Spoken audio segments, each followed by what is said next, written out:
السلام علیکم سامعین گرامی، کیسے ہیں آپ سب؟ تو آج ہم حاضر ہیں من یارم من جانم کی ایپیسوڈ 31 کے ساتھ۔ تو چلیے چلتے ہیں عظمیٰ مجاہد کے ناول من یارم من جانم کی ایپیسوڈ 31 کی جانب۔ مہرو جی، دروازہ کھولیں، دیکھیں ہمیں آپ سے بات کرنی ہے۔ زرگام کو اندازہ ہو رہا تھا کہ نہ صرف وہ اپنی باتوں سے اسے ہرٹ کر چکا تھا بلکہ گلے کی باتیں بھی اسے ڈسٹرب کر چکی ہوں گی۔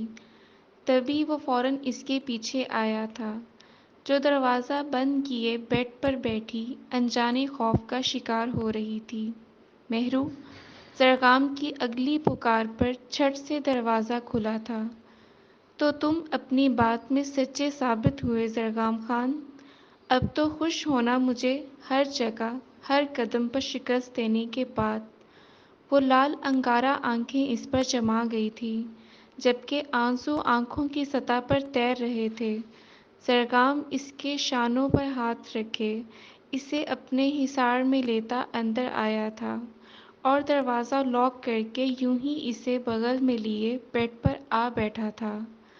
کمرے میں خاموشی کا راج ہوا تھا جبکہ زرگام مہرماں کے چہرے کو دیکھ رہا تھا جہاں کا دکھی تاثر اسے بھی دکھی کر رہا تھا۔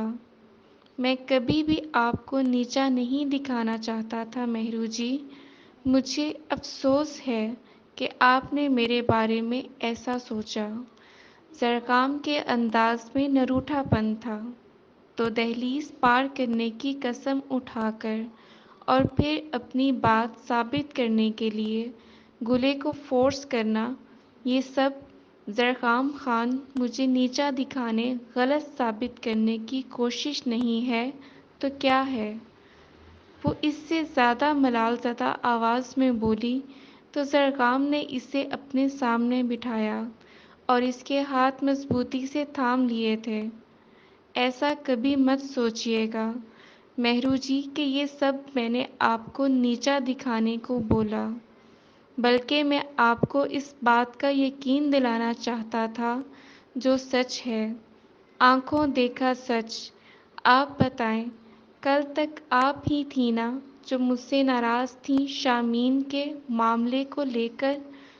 اور اگر آج میں رگدہ جی کا سچ سامنے لا کر شامین کے ساتھ کچھ اچھا کرنا چاہ رہا ہوں تو اس میں برا کیا ہے؟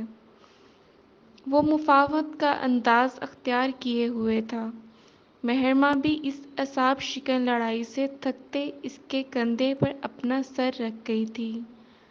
رگدہ آپی کو ایسا بالکل نہیں کرنا چاہیے تھا۔ کم از کم ایک بار مجھے ہی اعتماد میں لے لیتیں۔ مہرماں کو اندازہ ہو رہا تھا کہ وہ ایک لا حاصل بحث لے کر اس سے لڑ رہی تھی جو اس کی طرح ہی ہر معاملے سے انجان تھا۔ لیکن اب کیا کرنا ہے مہرو جی؟ ہمیں یہ سوچنا ہوگا۔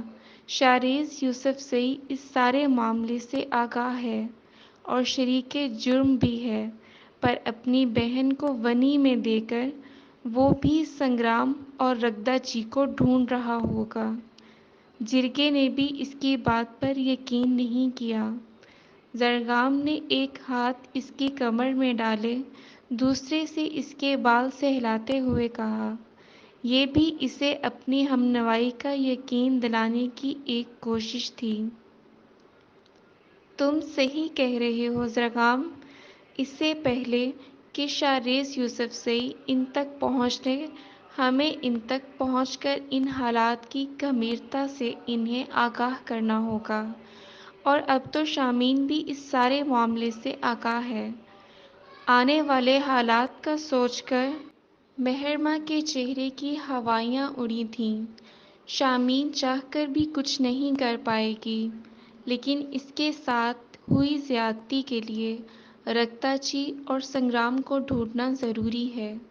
زرگام نے اس کے چہرے پر الجھی خاموش لٹوں کو سلجھاتے ہوئے کہا تھا، میرے خیال سے اگر مورے کو یہ سب بتا دیں تو وہ شامین کو واپس بھیج دیں گی۔ مہرماں ایک دم جیسے نئے خیال سے خوش ہوئی تھی۔ اگر یہ فیصلہ چرکے کا نہ ہوتا تو شاید گھر ہی یہ معاملہ حل ہو جاتا۔ ان دونوں کی گفتگو کا مرکز سنگرام اور رگتا ہی تھے۔ جب دروازہ نوک ہوا تھا، مہرالنساء زرگام کو رات کے آدھے پر یہاں دیکھ کر جیسے حیران ہوئی تھیں۔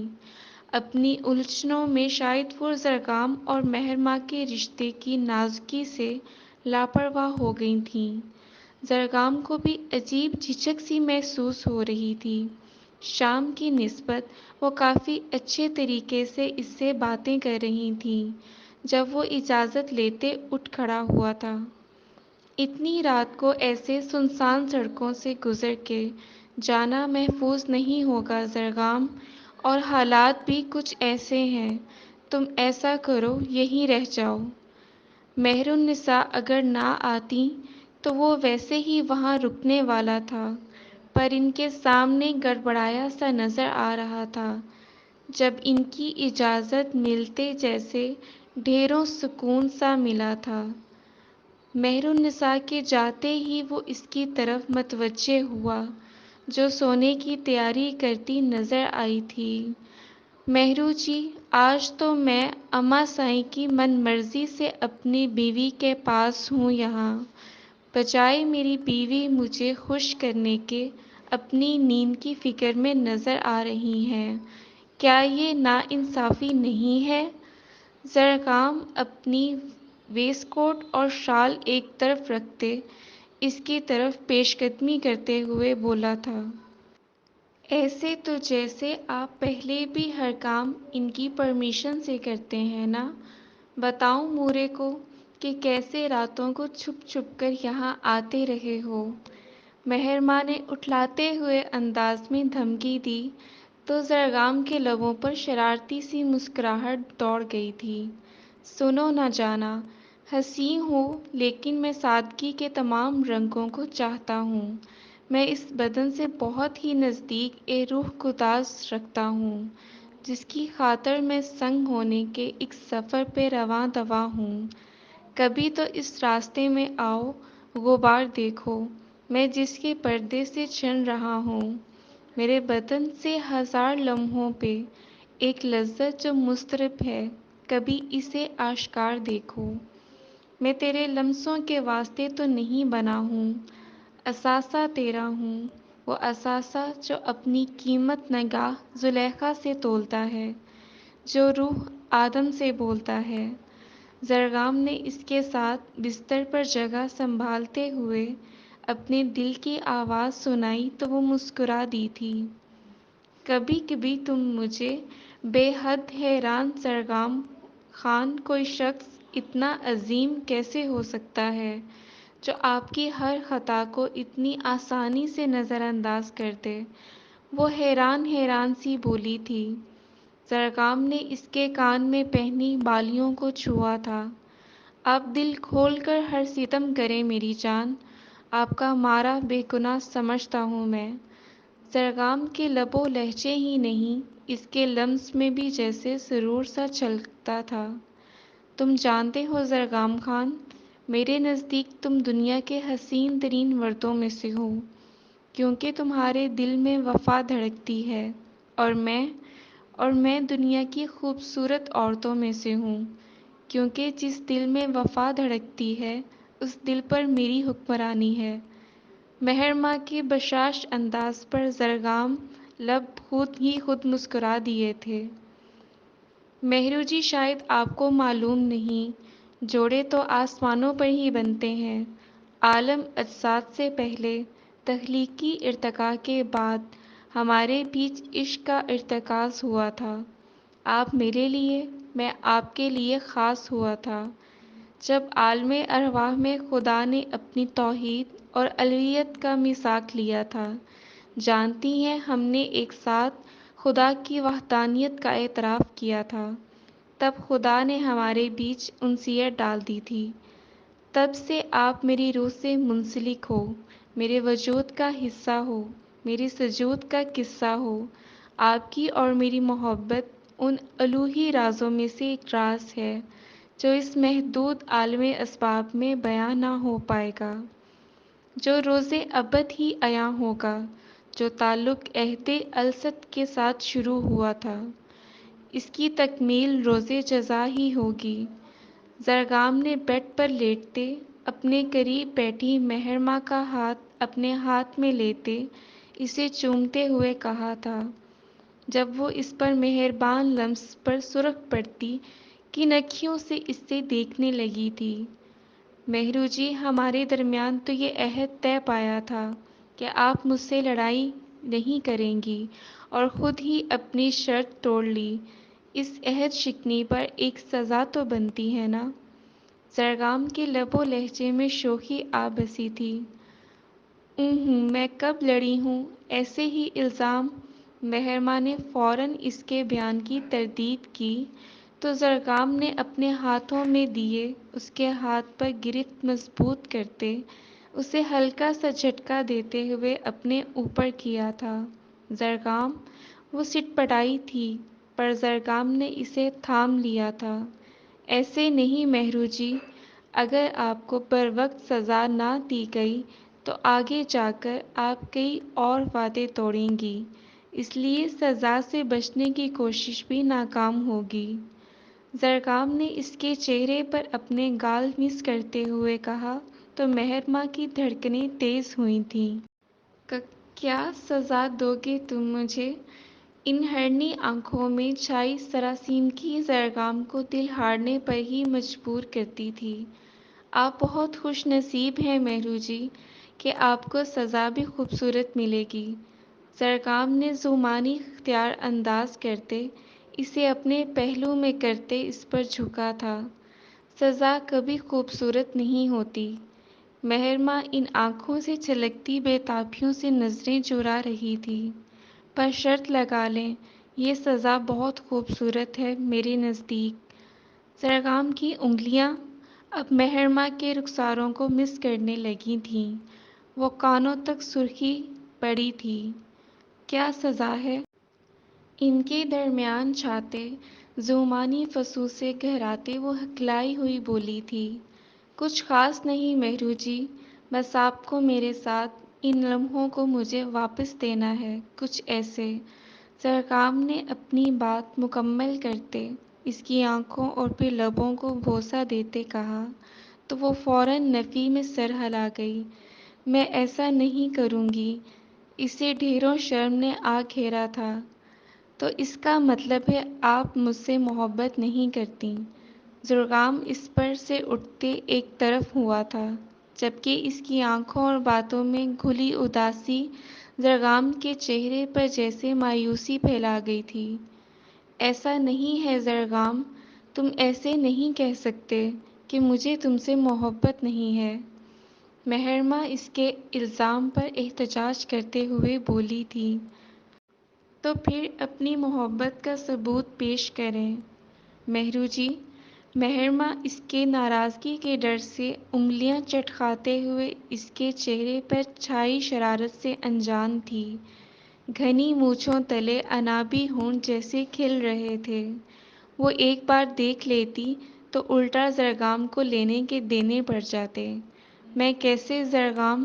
مہرماں کی تو جیسے جان جانے لگی تھی۔ بالکل آسان، ایسے ہی۔ زرگام نے پھر سے اس کے لبوں پر بوسہ دیتے گویا اسے ڈیمو دیا تھا۔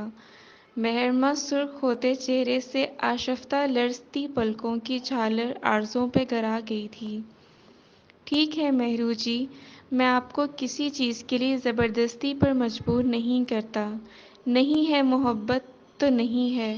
زرگام نے شانے اچکاتے جیسے مہرماں کو سنایا، وہ اسے گھور گئی تھی۔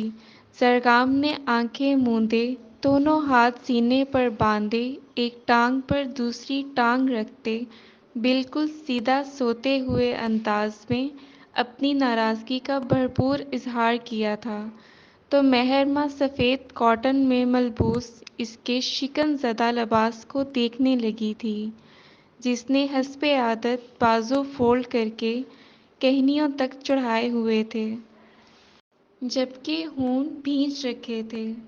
مہرماں بے اختیار میں ماشاءاللہ کہہ اٹھی تھی۔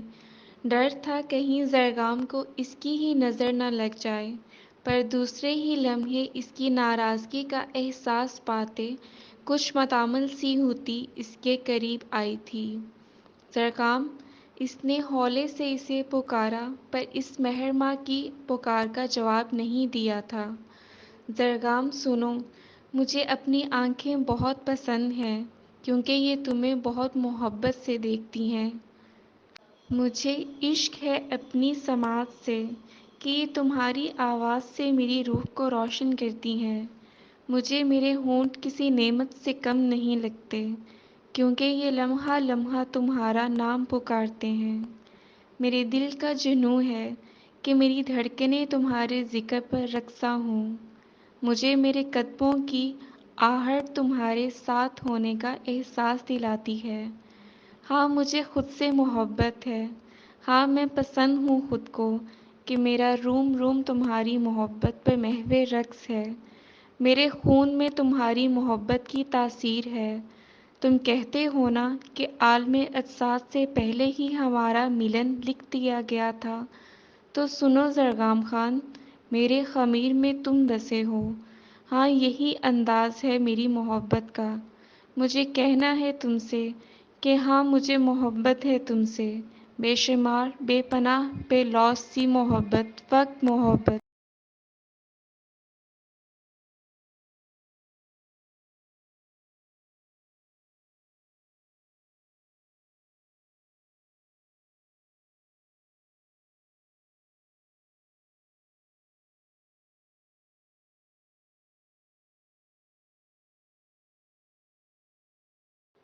زرگام نے اس کے لبوں سے رہائی پاتے بے ساختہ کہا تھا، جبکہ مہرماں کی پلکیں شرم سے اٹھ ہی نہیں رہی تھیں۔